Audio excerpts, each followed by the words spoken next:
Just to prove to you that we really do mean it when we say leave your comments below. We read everything that gets left in those sections, and to prove it, we have a boot here that we've only got back in because we got so many questions in a jean video about a set of boots that I was wearing in that video that we decided to revisit the Icon 1000 lineup. It's a brand we used to work with and haven't done for a couple of years, but their new Autumn Winter 19 range is fantastic and we decided to revisit them.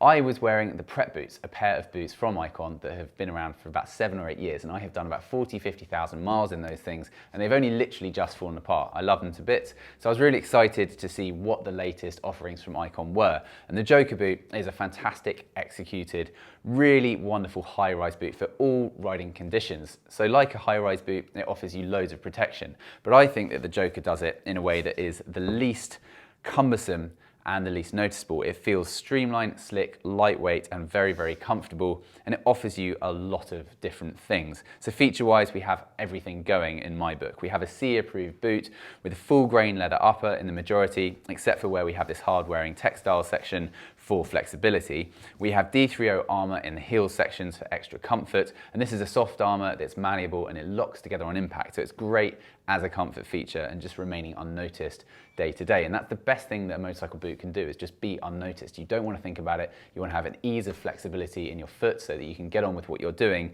but you still want all the protection. And this balances all those different requirements really well. We have a thermoformed Icon branded shin plate, which is great for protection on a nice vulnerable area. And we have this brilliant zipper on the back. So it's simply one zip to open it out, leaves this massive gusseted section with an armor plate on the back as well to protect the calves, and also with a little loop here, so you can pull this really wide open, get your foot in really easily. The predecessors, as I mentioned, the Prep boots that I had, they actually came with a few different buckles just for styling, and they were one of the weak points of the boot, and they failed after a little bit of time, so I cut them off.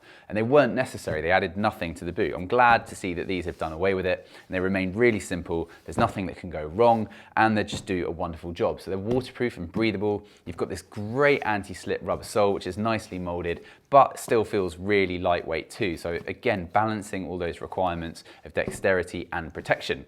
So I've had a lot of time to familiarize myself with these boots.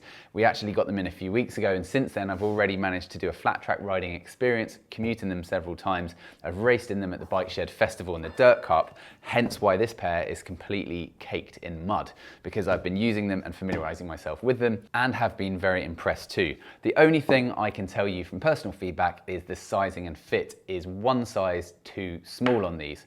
It's always a bit annoying. It'd be so much easier just to tell you they fit true to size, don't worry about it. But in this case, you need to go to the size guide and check what we've written on the product page, because effectively, if you want to get these right, you have to buy yourself a size bigger than is listed on the boot because they come up so small. And we have checked this with several of the other guys in the office in various different sizes in the range, and it's consistently true that it's one size too small, so you have to go up exactly one size to correct this.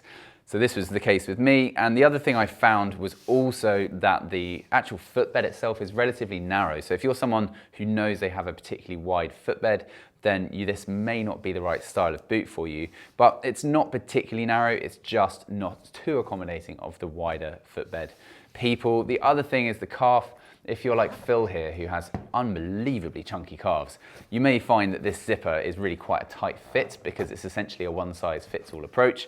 For everybody else, it was absolutely fine. The nice thing about these boots is that you can wear them sort of under a slightly larger trouser leg, or if you've got a tapered jean, of course, that can just go inside it. So you've got a bit of an option there.